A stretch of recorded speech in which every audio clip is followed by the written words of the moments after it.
வணக்கம். நான் ஜெயலக்ஷ்மி ஜெயா சர்வா astrology research சென்டர்லேருந்து இந்த பதிவு பஞ்சமி சீரீஸ் பார்த்துட்ருக்கோம். அதிலும் குறிப்பாக சித்திரை மாதம் தேய்பிறை பஞ்சமி வருகிற 28/4/2024 ஞாயிற்றுக்கிழமையில் வருது.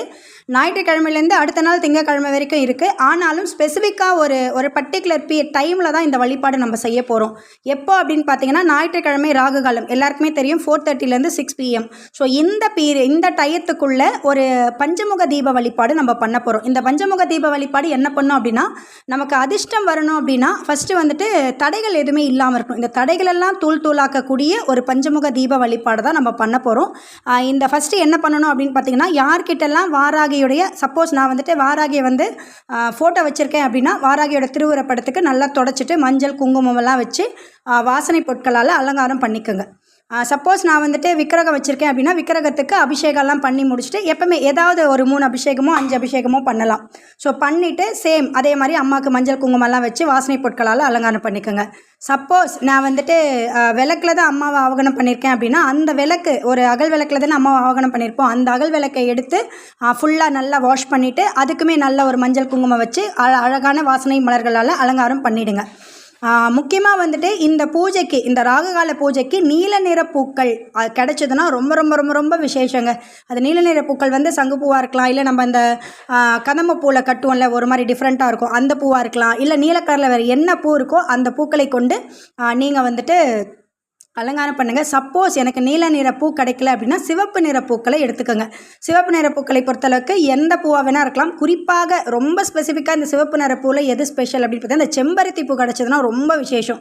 ஏன்னா அந்த ராகு காலத்தோடு இதெல்லாம் கனெக்ட் ஆகும். அதுவும் வாராகிக்கு ஒரு பஞ்சமுக தீப வழிபாடு ராகு காலத்தில் பண்ணும்போது செம்பருத்தி பூ ரொம்ப ஹைலைட்டு. ஸோ நீல கலர் பூ இல்லைனா செம்பருத்தி பூ, இது எதுவுமே கிடைக்கலனா வேறு ஏதாவது சிகப்பு கலர் பூ நீங்கள் யூஸ் பண்ணிக்கோங்க. இல்லைனா வாசனையான மல்லிப்பூ, முல்லைப்பூ, அதுக்கப்புறம் வந்துட்டு சம்பங்கி பூ, இப்படி ஏதாவது ஒரு ஒயிட் கலர் பூ கூட நீங்கள் செலக்ட் பண்ணிக்கலாம். இது வந்து ஃபஸ்ட்டு செகண்டு தேர்டுன்னு ஒரு ப்ரிஃபரன்ஸ் கொடுத்துருக்கேன். அந்த ஆர்டரில் நீங்கள் எது கிடைக்குதோ அதை இது பண்ணிக்கோங்க.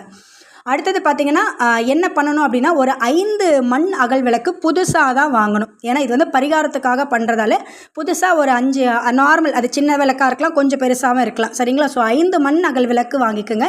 இந்த 5 மண் அகல் விளக்கில் வந்துட்டு 5 விதமான எண்ணெய், என்னென்ன எண்ணெய் அப்படின்னு நான் சொல்லிடுறேன்.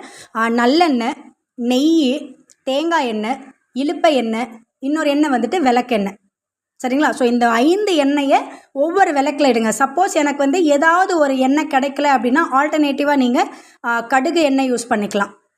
ஸோ அதுவுமே நீங்கள் யூஸ் பண்ணிக்கலாம். ஏதாவது எண்ணெய் 5 இதுதான் அப்படின்னு கிடையாது, ஏதாவது ஒரு 5. சில சமயங்களில் வேப்ப எண்ணெயை வந்துட்டு நம்ம பரிகாரத்துக்கு யூஸ் பண்ணுவோம். ஆனால் இந்த ஒரு வழிபாட்டுக்கு தயவுசெய்து வேப்ப எண்ணெயை யாரும் ப்ரிஃபர் பண்ணாதீங்க, சரிங்களா? ஸோ ஒரு 6 எண்ணெய் கொடுத்துருக்கேன். இந்த 6 எண்ணெயில் ஏதாவது ஒரு 5 எண்ணெய் 5 எது கிடைக்குதோ அந்த எண்ணெய் 5 வந்துட்டு நீங்கள் யூஸ் பண்ணி நல்லா யோசிங்க. இந்த 5 எண்ணெயை தயவு செய்து மிக்ஸ் பண்ணக்கூடாது. ஒவ்வொரு அகல் விளக்கில் ஒவ்வொரு எண்ணெயை தனித்தனியாக தான் ஊற்றணும். அப்போ தான் உங்களுக்கு அந்த கரெக்டான ஒரு இது. முக்கியமாக இந்த மிக்சிங்கில் ஒரு தீப எண்ணெயெல்லாம் வருது, தயவு செய்து அதெல்லாம் என்றைக்குமே உங்கள் பூஜையில் பயன்படுத்தாதீங்க. இந்த மிக்சிங் எண்ணெயெல்லாம் நம்ம வந்து பயன்படுத்த ஆரம்பித்ததுக்கப்புறம் தான் வந்துட்டு குடும்பங்களில் நிறைய சிக்கல்களே ஆரம்பிச்சது. தயவு செய்து எப்போவுமே ஒன்று நல்லெண்ணெய், இல்லை நெய், இல்லைன்னா விளக்கெண்ணெய், கடுகு எண்ணெய், தேங்காய் எண்ணெய், ஸோ இப்படி எந்த எண்ணெயை வேணால், இலுப்பை எண்ணெய்லாம் ரொம்ப விசேஷங்க. ஏன்னா தனித்தனி எண்ணெய், ஒரு எண்ணெயோட ஒரு எண்ணெய் என்றைக்குமே மிக்ஸ் பண்ணக்கூடாது. பரிகாரமே இப்படி தான், ஆனால் இன்றைக்கி வந்து மாற்றி விட்டுட்டாங்க.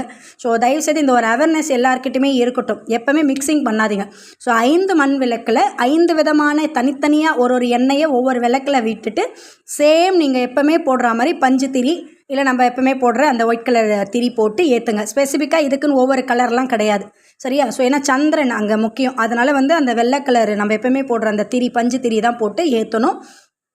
இந்த விளக்கில் வந்துட்டு முக்கியமாக அந்த 5 புது விளக்கு வாங்குறீங்களா, அந்த அகல் விளக்கு, அதுக்குமே மஞ்சள் குங்குமம் வச்சு அதுக்குமே பூவால் அலங்காரம் பண்ணி 5 விளக்கையும் வந்து நீங்கள் ஏற்றணும். முக்கியமாக இந்த 5 விளக்குமே பார்த்திங்கன்னா வாராகியை நோக்கி இருக்கணும். ஸோ வாராகி வந்து எந்த டைரக்ஷனில் இருக்காங்களோ அதுக்கு ஆப்போசிட் டைரக்ஷனில் இந்த 5 தீபங்களை ஏற்றிடுங்க. ஏற்றிட்டு வாராகியுடைய 108 முறை வாராகியுடைய காயத்ரி, அப்படி இல்லைனா 108 முறை எனக்கு முடியும் அப்படிங்கிறவங்க வாராகியோட மூல மந்திரம் கூட சொல்லலாம். எனக்கு இதெல்லாம் தெரியாது மேடம், நான் வந்து படிக்காத ஆள் அப்படின்னு நினைக்கிறவங்க ஓம் வாராகி தேவியே போற்றி இப்படி சொன்னாலே போதும், சரிங்களா? ஸோ இது என்னென்னா, எதை சொன்னாலும் 108 முறை சொல்லணும். முக்கியமாக நல்ல இந்த வாசனையான தாழம்பு குங்குமம் வாங்கி அர்ச்சனை பண்ணுங்கள். நிறைய நல்ல ஒரு பெரிய பேக்கெட்டாக வாங்கிக்கோங்க.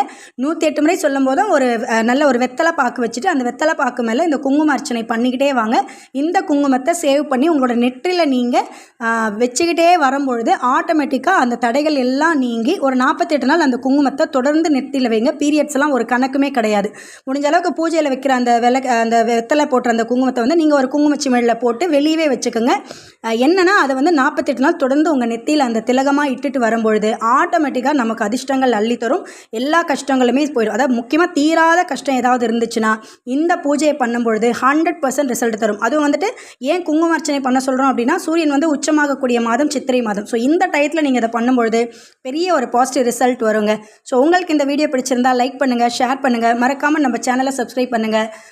வாராகியோட யாகத்திற்காகவும் ஜோதிட ஆலோசனைக்காகவும் நீங்கள் எங்களை தொடர்பு கொள்ளலாம். ஜெயலட்சுமி ஜெயா சர்வா அஸ்ட்ராலஜி ரிசர்ச் சென்டர் 9710484640. நன்றி, வணக்கம், வாழ்க வளமுடன்.